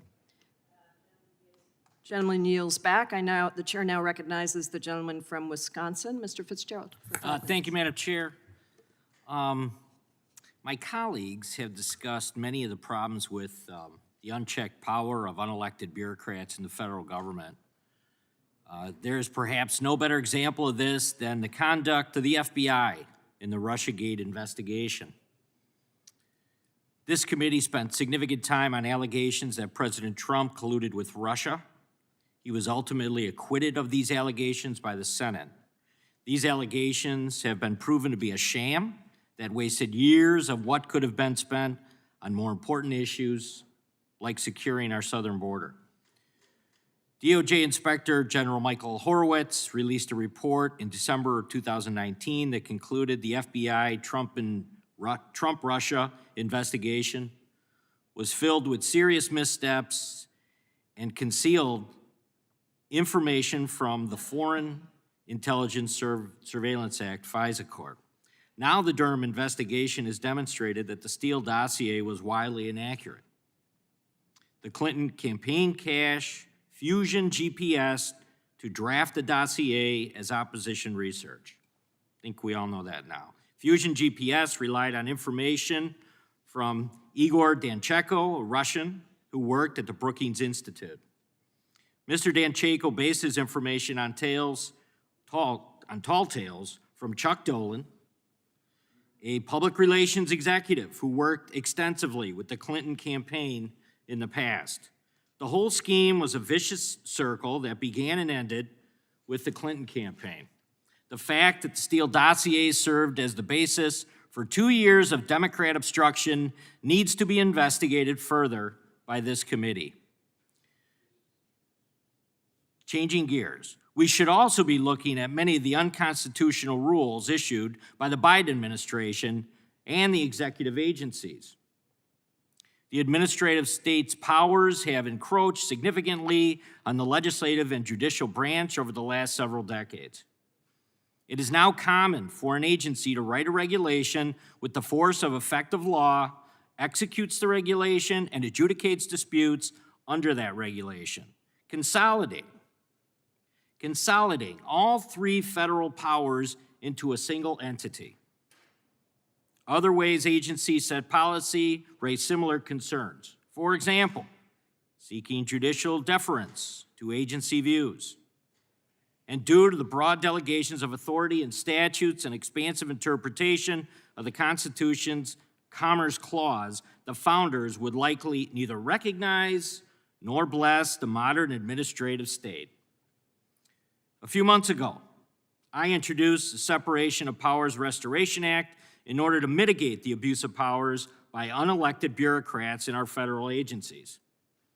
The bill would overturn the Supreme Court decision in Chevron versus Natural Resources Defense Council that in interpreting an ambiguous statute, courts should defer to the agency's interpretation. Ms. Mascott, can you discuss how this legislation would help curb some of the executive overreach by the Biden administration that has been discussed here today and restore what I think all would consider better checks and balances to the legislative and judicial branches? Sure. So, as we've talked about, a lot of the agency statutes that are in play now do delegate broad power to the agencies or have been interpreted that way. And so I think the first thing to do would be to tighten up those standards so it's clear by the text of the statute. But as you say, because, and as your bill, I think, points out, because those standards are already so broad, then giving deference to the individuals who are supposed to carry out the power to interpret what it means can often lead to even greater concentrations of power and less accountability and transparency. And what's interesting actually is the initial Chevron decision was written by then Justice Stevens, and his understanding over the years apparently was that it was not even meant to put into place a new system of deference necessarily, although that's how it's played out over time. I think it's inconsistent the way it's carried out now with the text of the APA, and so the Separation of Powers Restoration Act, I think, would helpfully clarify that the current standard of judicial review or restate or redirect that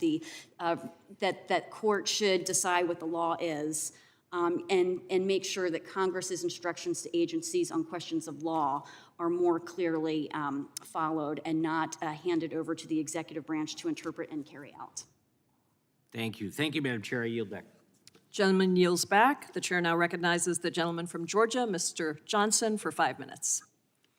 Thank you, Madam Chair. In 1984, the Supreme Court unanimously decided Chevron versus NRDC and created a standard of deference that courts apply when reviewing an agency's interpretation of a statute.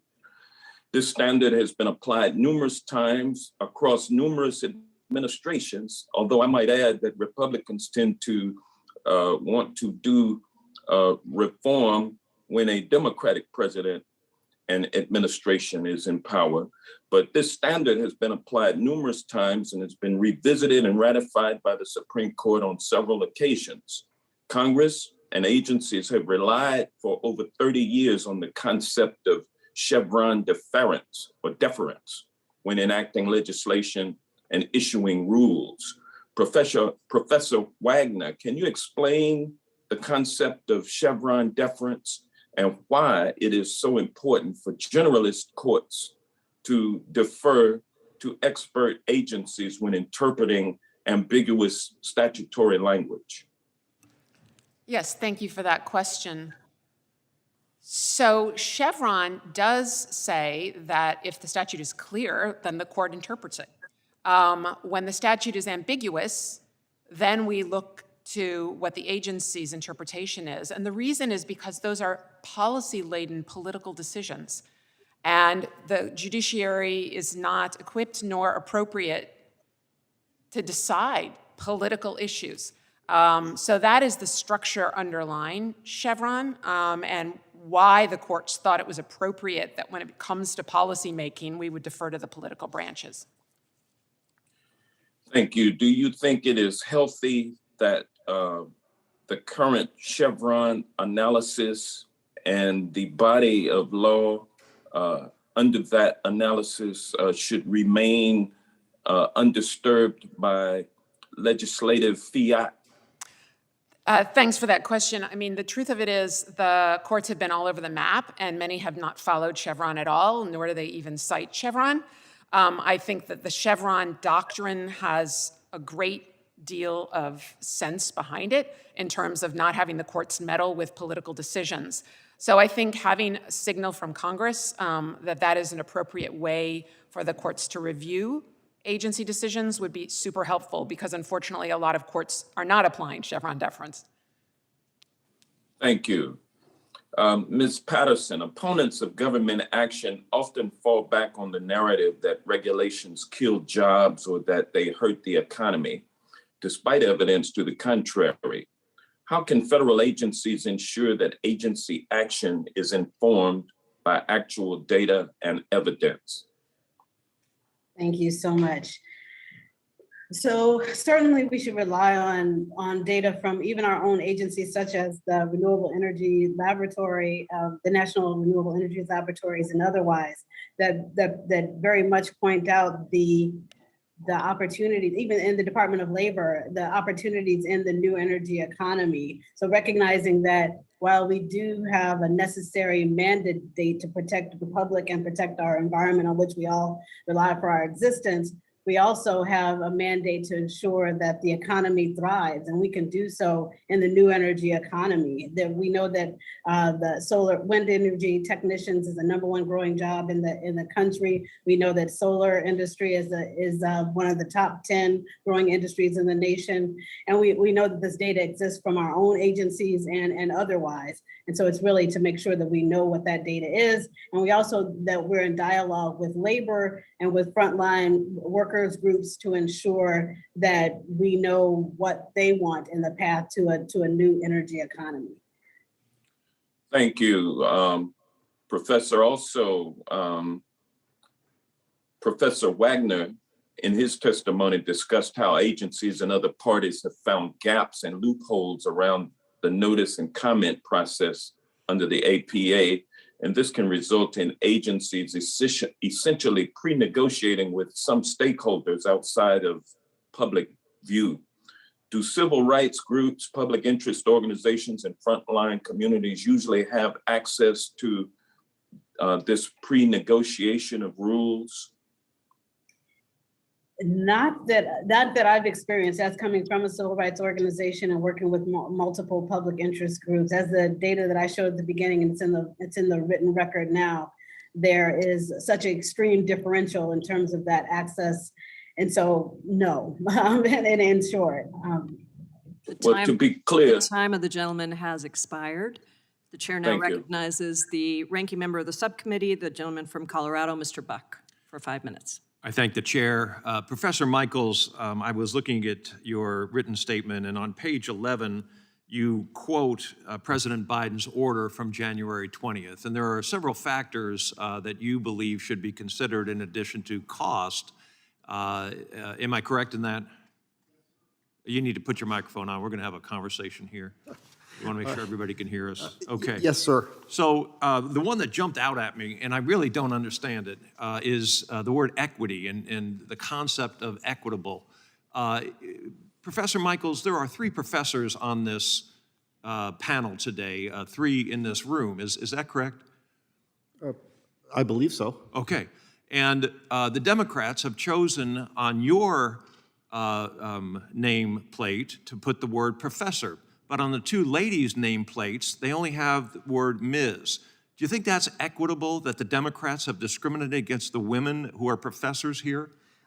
I'm not sure it's inequitable, but it's certainly incorrect. Well, okay, but in terms of equity, we want to promote equity, and why would you possibly discriminate against? And I, from their testimony today, their testimony is far more interesting to me than yours, frankly, and I think that we should promote the idea that they are professors, and so I think it's really unfortunate that the Democrats have shown their discrimination, and I think that it should be corrected at some point, that they are professors and we should treat them that way. Professor Mascott, let me ask you something.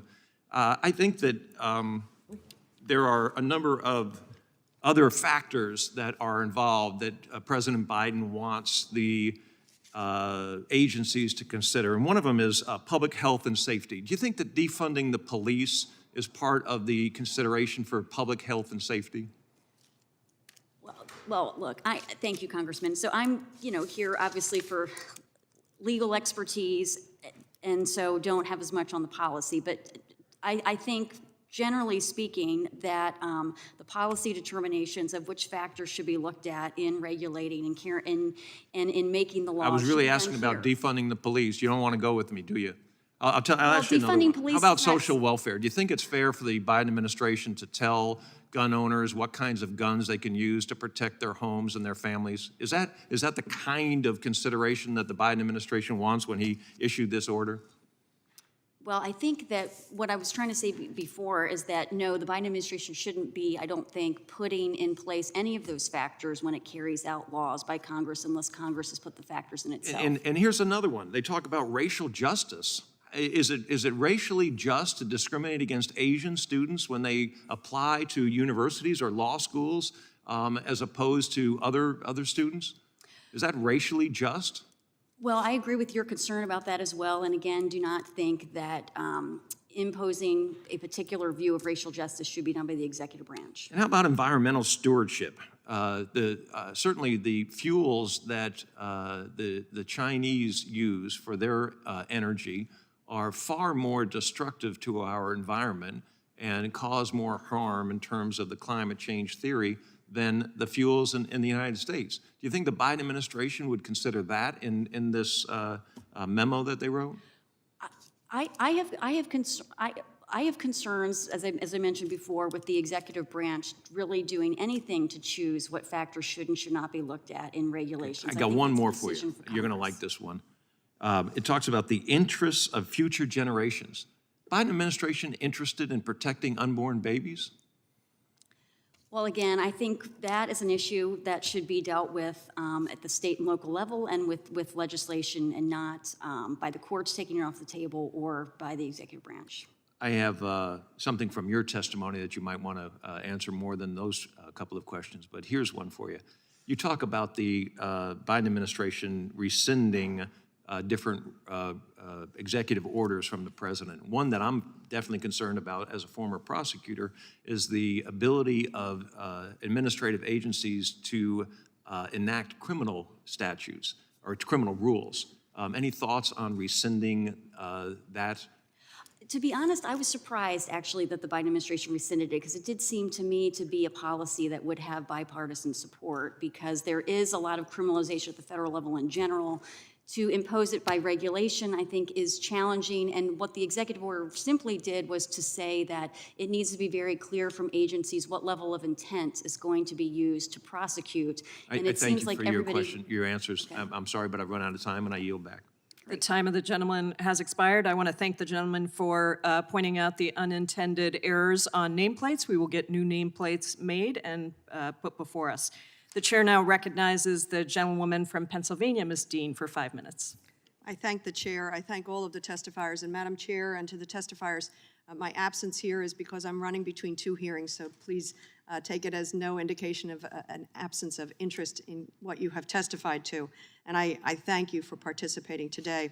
Dr. Michaels, I was interested in something that I read in your testimony. You described the Tobacco Playbook, which has had an impact and maintained a grip on American society for decades. In fact, my entire lifetime. Could you please detail the Tobacco Playbook, provide an example of how that is, what it is and what it was, and how it is being used today? Thank you, Representative Dean. The tobacco industry, with the help of the public relations industry, figured out in the early 1950s that they couldn't say that tobacco didn't cause lung cancer, smoking didn't cause lung cancer, but they could say the science is unclear. And they inflated anything that didn't look like lung cancer being caused by tobacco. So, for example, they put out some pamphlets that say, you know, bald men are at greater risk for lung cancer, which of course I was interested in. But the point is, they would avoid addressing that problem to delay regulation. And that strategy now, that disinformation playbook, is widely used. We see it in climate change, of course, where the fossil fuel companies paid some very marginal scientists to go out and say, no, no, the studies don't say this, they say that. So now we have a whole industry that creates this disinformation, that does strategic literature reviews, and then puts them into the EPA or the OSHA to say, look, we've looked at this literature and it's not right. And as I talk about in my testimony, it can take an agency years to respond to that. And of course, as we talked earlier, you know, delay of regulation has a real cost to the public. And as a point of personal privilege, my father wrote 60 years ago an article entitled "England Warns Its Youth." So I worry desperately about disinformation campaigns of old and disinformation campaigns of today. Ms. Patterson, what do agencies need to do to make providing input more accessible for frontline communities and other affected groups? You stated affected groups need a seat at the table in your testimony. What concrete steps can we take here to make sure that affected groups have a seat, have a voice against the issue at hand and the rulemaking at hand, as well as against disinformation? Yeah, thank you so much. First is to really make sure that the information that is being under consideration, that is put in terms and in forums that are accessible for communities to be able to know what they are weighing in on. So ensuring that we have digestible information, and that's in terms of what's being proposed. Before I talked about having concrete mechanisms like an office of participation, public participation, and so forth, and therefore making sure that those offices have people that are able to be liaisons, to be translators, to be communicators and popular educators, to be able to reach the communities that need to be able to give this input.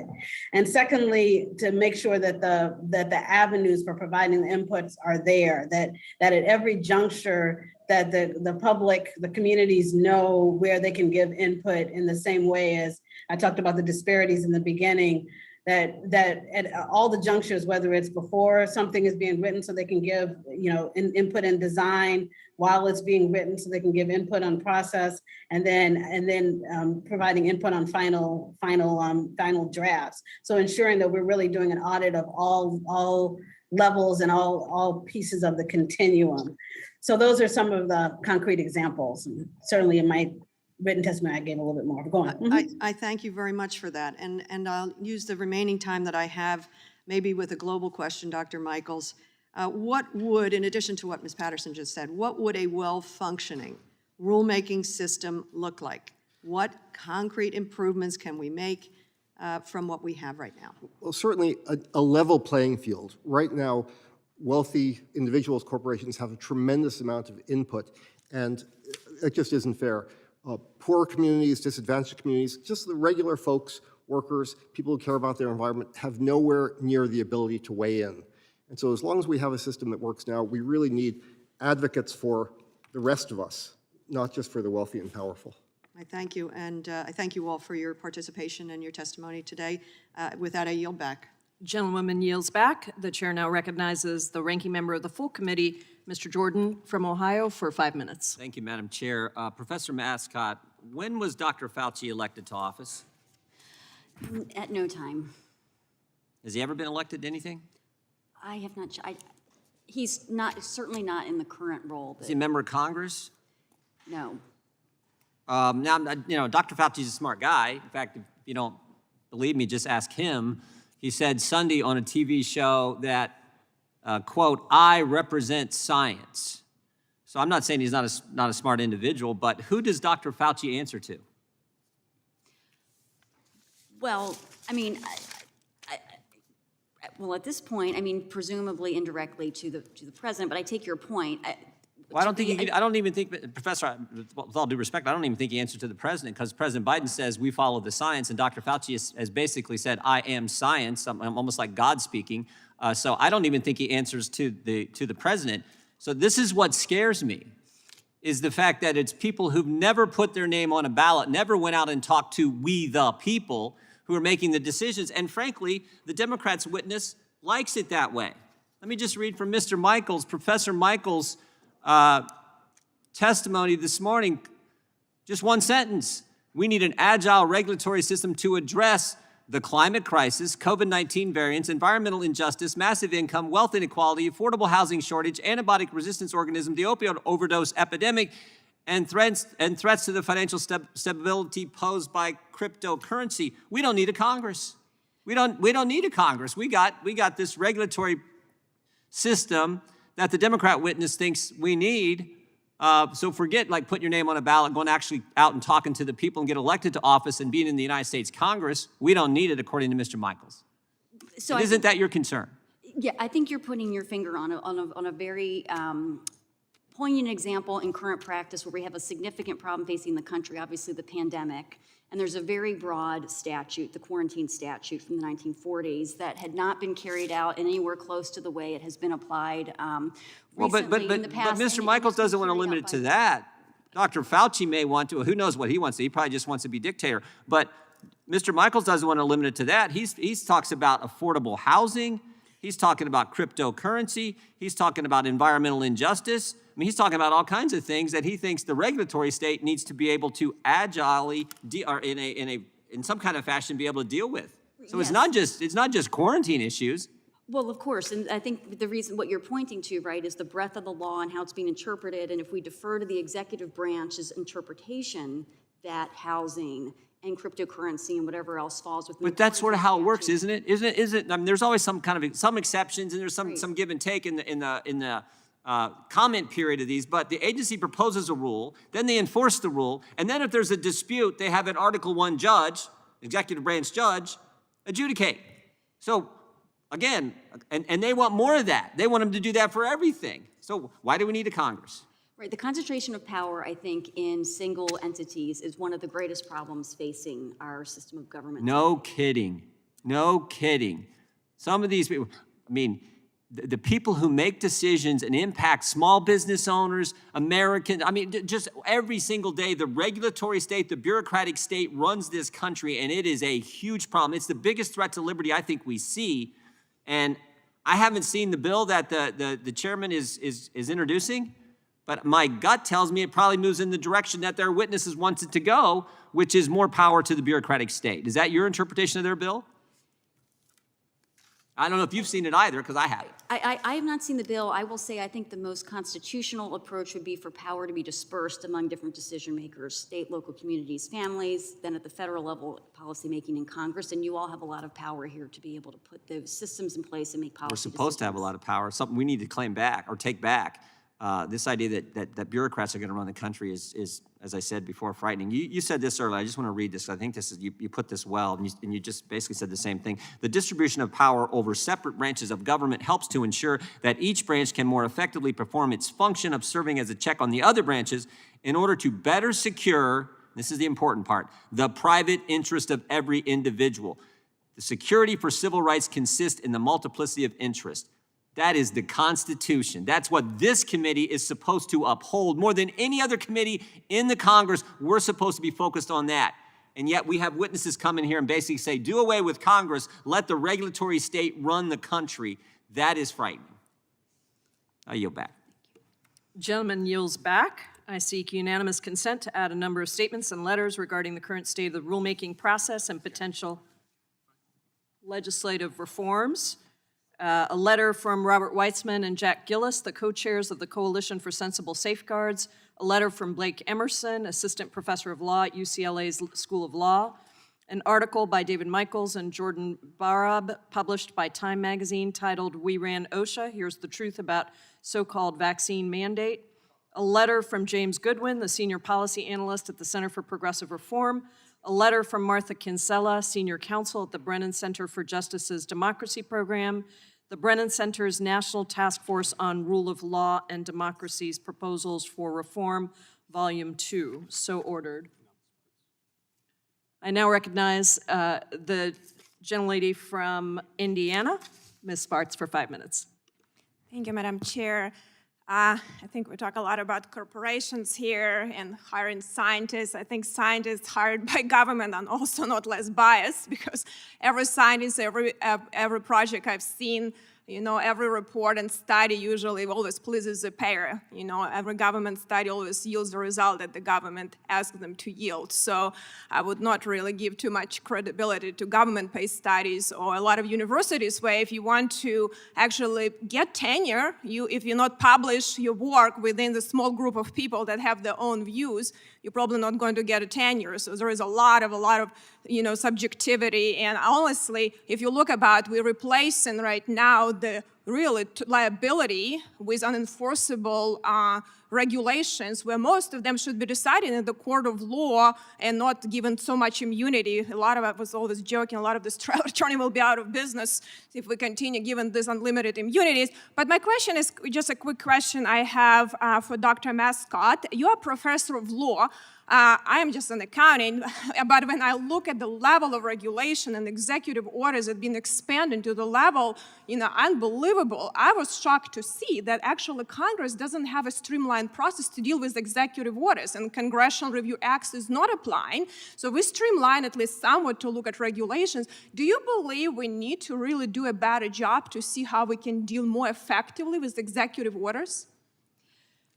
I do think that executive orders at times are being used in ways that they were not originally intended. I mean, the intent of the executive order, of course, is for the president to be able to oversee the executive branch. I think the fundamental problem is that Congress needs to take a greater share of the policymaking power, delegate narrower areas of authority with more detail, and then there would not be as much of an area of discretion within which the executive order would operate. So just generally, if we make our law less ambiguous, which I really love it, attorneys don't, but I do, so that would help. But is there anything that for us to really to oversee and streamline the process if we do believe that president, and regardless who it is, Republican or Democrat president, overstepping his authority? I mean, I certainly think in areas of laws, and just start subject matter by subject matter where it's causing the greatest concern, whether it's now with the pandemic or whatever, for Congress to exercise its policy will, and that could be through constraining what the executive, including by executive order, is able to do in areas of domestic policy. So just define a little bit better what they can do. Absolutely, much better, yes. Okay, well, thank you so much. I yielded my time to Mr. Johnson of Louisiana. Thanks so much, my colleague. The APA is supposed to provide greater transparency and public participation in agency rulemaking, and I'm pleased to hear my colleagues, including the gentlelady from Washington, stress the importance of this principle, especially in the area of healthcare. So I'm a bit surprised that my colleagues on the other side of the aisle all voted for the Build Back Better Act, which waives APA rulemaking and judicial review in more than a dozen places with respect to the regulation of drug pricing. The question real quick is, does any member of the panel believe that significant agency actions like this should be done in the dark, with no notice and comment or judicial oversight, especially with such a significant area in the economy? Anybody agree with that? The question is, do the witnesses think that these provisions need to be removed to ensure that the public knows how drug pricing is being regulated and what went into those decisions? Professor Michaels, do you have an opinion on that? Should it be removed? I can't comment on that since I don't have any direct knowledge of what the provisions are in the back letter all right. bill. How about Ms. Wagner? Any comment on that? Unfortunately, I also don't know anything about it. You know what? None of our colleagues know either. There was no discussion about these provisions when the House was considering the bill. I'd be surprised if any of my colleagues, are even aware it's in there. But isn't that why we need greater deliberation and transparency in governmental action? Professor Mascott, comment on that? Thoughts about it? Well, I certainly think consistent with just the general nature of my comments, and I have not myself seen that particular legislative proposal, but I think the policymaking, when we're talking about imposing new requirements on regulated people and individuals, should be done through Congress. So just for reference to those who want to thumb through this at home, page 647, page 2000, page 2015, 2020, 2062, 2081, 2114, and 2124. At least 8 places in this bill, it puts it in a dark closet and allows unelected woke bureaucrats to make the rules. I'd yield to Mr. Buck. I was just wondering if my colleague thought that anyone in Congress had read that bill before it passed, because to my knowledge, we got that bill with just a few hours before we voted on it. I'm out of time, but I don't think it was possible to read. I yield back. Expired. This concludes today's hearing. Thank you to our distinguished witnesses for attending. We must curb the undue power of corporations, prioritize the interests of the public, and clear a path for public participation in the law. Legislation like my bill, the Stop Corporate Capture Act, will vastly improve the rulemaking process by increasing accessibility, transparency, and accountability. I look forward to working with my colleagues to address this issue. Without objection, all members will have 5 legislative days to submit additional written questions for the witnesses or additional materials for the record. The hearing is adjourned.